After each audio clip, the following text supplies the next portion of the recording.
Você já parou para pensar por que alguns líderes na ficção nos fascinam tanto?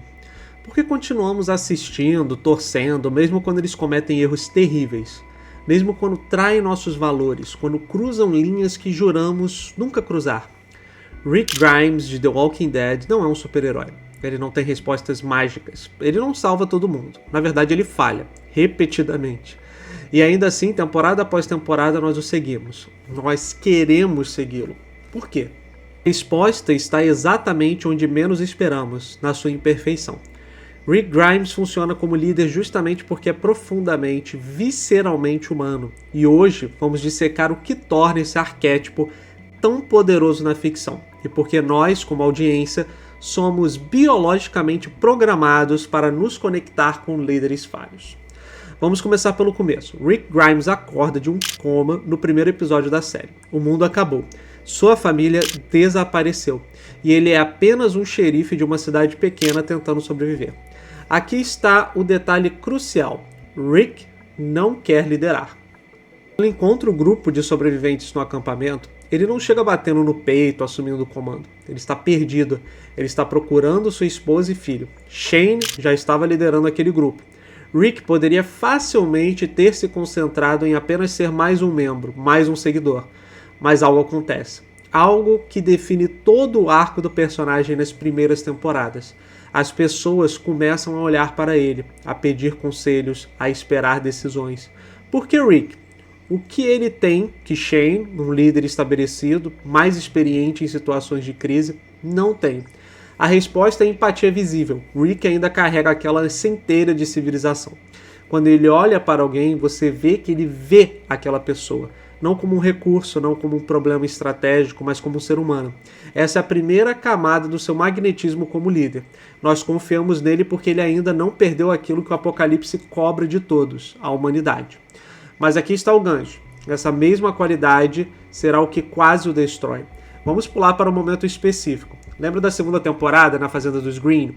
O grupo captura um jovem do grupo rival. Seu nome é Randall. Ele está ferido. Rick o salva e cuida dele. Então vem a pergunta que define toda a série. O que fazer com ele agora? Soltá-lo é perigoso, já que ele pode voltar com seu grupo e matá-los. Mantê-lo preso indefinidamente é cruel e impraticável. E a terceira opção? Bem, a terceira opção é executá-lo. Assista aquela cena de novo. Olhe o rosto de Rick durante o debate. Ele não tem respostas fáceis, ele oscila, ele duvida. Ele carrega o peso de cada possibilidade como se fosse concreto sobre seus ombros. Isso é o que separa um líder interessante de um líder cativante. Líderes perfeitos na ficção são entediantes. Capitão América sempre sabe o que fazer.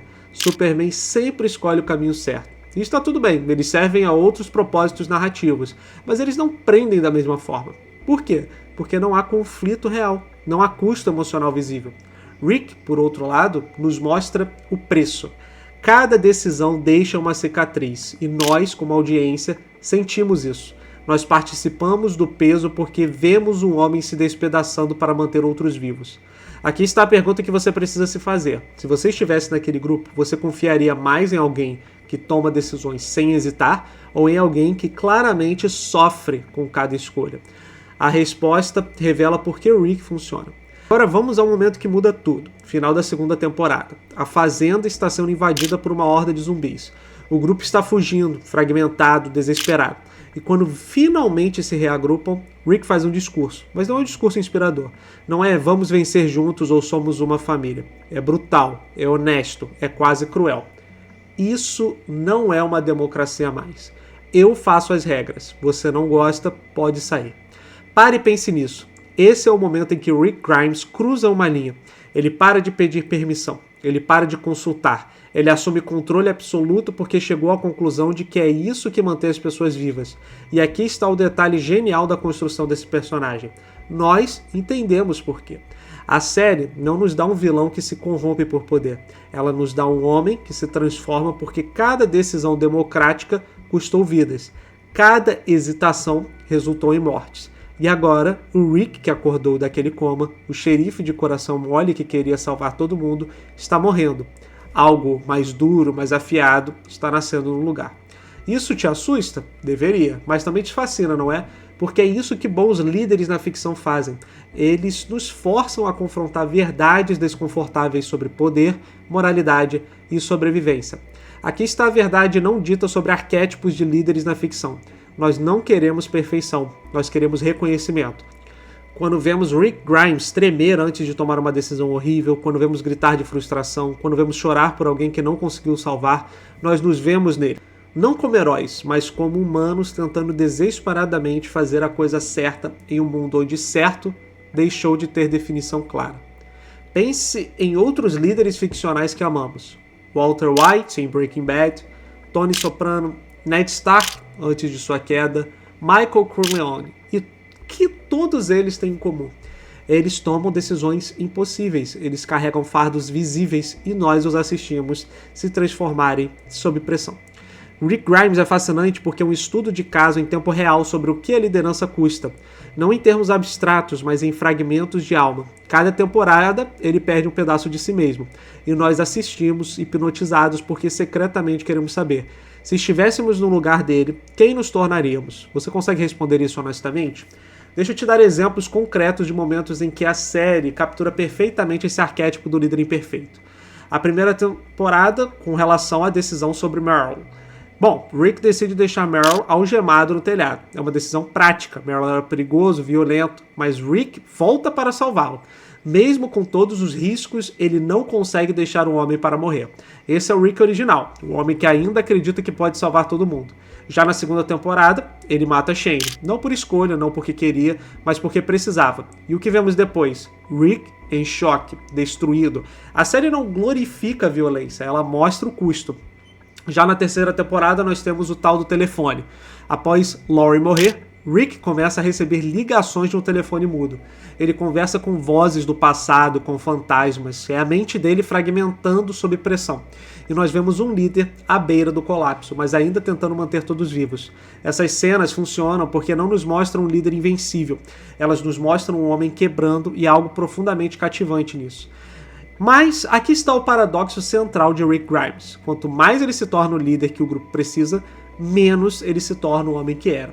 Você lembra do Rick do primeiro episódio? Aquele cara não mataria uma criança zumbi sem hesitar. Ele vacilaria, ele choraria, ele carregaria aquele peso por dias.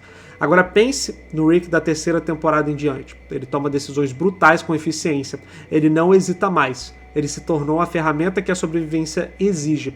E aqui está a pergunta que a série nos força a fazer. Isso é bom ou ruim? Porque se você fosse parte daquele grupo, você quereria o Rick eficiente. Você quereria o líder que não treme, que age rápido, que mantém você vivo. Mas se você fosse o Rick, você sentiria a perda de cada pedaço de humanidade que teve que sacrificar, correto? Bom, esse é o preço da liderança que a ficção raramente explora com tanta honestidade. E é por isso que Rick Grimes funciona. Ele não é um power fantasy, é um pesadelo necessário. Praticamente sustenta a série mesmo quando ela falha, com decisões de roteiro esdrúxulas e um tanto quanto desnecessárias, feitas para estender artificialmente uma história que não precisaria ser tão longa. Mas aqui, o que aprendemos com o personagem, ou seja, com Rick Grimes, e sobre como construir líderes memoráveis na ficção? Primeiro, mostre o custo. Não basta dizer que liderar é difícil. Mostre as noites sem dormir, mostre as mãos tremendo, mostre as lágrimas escondidas, mostre a transformação acontecendo em tempo real. Segundo, decisões impossíveis são mais interessantes que decisões óbvias. Qualquer um pode escrever um herói salvando uma criança. Poucos conseguem escrever um líder tendo que escolher qual criança salvar quando só há recursos para uma. Rick funciona porque enfrenta o segundo tipo de decisão constantemente. O terceiro, é claro, a imperfeição cria conexão. Nós não seguimos líderes perfeitos na vida real. Por que seguiríamos na ficção? Rick erra, e frequentemente. Cada erro é uma oportunidade para nos conectarmos mais profundamente com ele e para criarmos mais ganchos de narrativa. Só que, claro, isso precisa ter um peso. Ou seja, o quarto é transformação precisa ter peso. A jornada de Rick de xerife idealista, líder implacável, não acontece em um episódio. Acontece ao longo de temporadas. Cada perda, cada traição, cada decisão impossível adiciona uma camada. E nós sentimos cada uma delas. Rick Grimes não está sozinho nesse arquétipo. Existem ecos dele em dezenas de personagens através da ficção. Por exemplo, como Joel de The Last of Us, o homem que perde tudo e se torna brutal para proteger o que resta. A pergunta não é, ele faria isso, mas até onde ele iria? Aragorn de O Senhor dos Anéis, menos obviamente imperfeito, mas carrega o peso da responsabilidade. Ele não quer ser rei, ele duvida de si mesmo, e é justamente essa relutância que o torna digno da coroa. Captain Sisko, de Star Trek Deep Space Nine, um comandante que tem que fazer escolhas moralmente ambíguas para vencer uma guerra, que mancha suas mãos para salvar bilhões. O padrão se repete. Os líderes mais fascinantes são aqueles que podemos ver sangrando sob o peso da responsabilidade, e talvez seja isso que nós buscamos. No final das contas, não é sobre necessariamente escapar da realidade, porque a ficção bem feita busca ser um reflexo dela. Todos nós, em algum nível, carregamos fardos. Todos nós tomamos decisões difíceis. Ver alguém como Rick Grimes enfrentando versões extremas dessas escolhas, bom, há um conforto estranho nisso. Nós não estamos sozinhos no peso. Então voltamos à pergunta inicial. Por que o Rick Grimes funciona? Bom, você já sabe, né? Porque ele não é perfeito, porque ele duvida e porque ele quebra. Porque ele se transforma de maneiras que o assustam tanto quanto a nós. Mas, acima de tudo, porque ele continua. Não importa quantas vezes ele queira desistir. Não importa quantos pedaços de si mesmo ele perde no caminho. Não importa quantas vezes ele olha no espelho e não reconhece mais quem está olhando de volta. Ele continua carregando aquele fardo impossível e é por isso que os líderes que seguem a mesma premissa acabam nos cativando. Não é uma mera ocasião de heroísmo, nem glória, mas porque alguém precisa fazer as escolhas que ninguém mais quer fazer. Alguém precisa carregar o peso para que outros não precisem.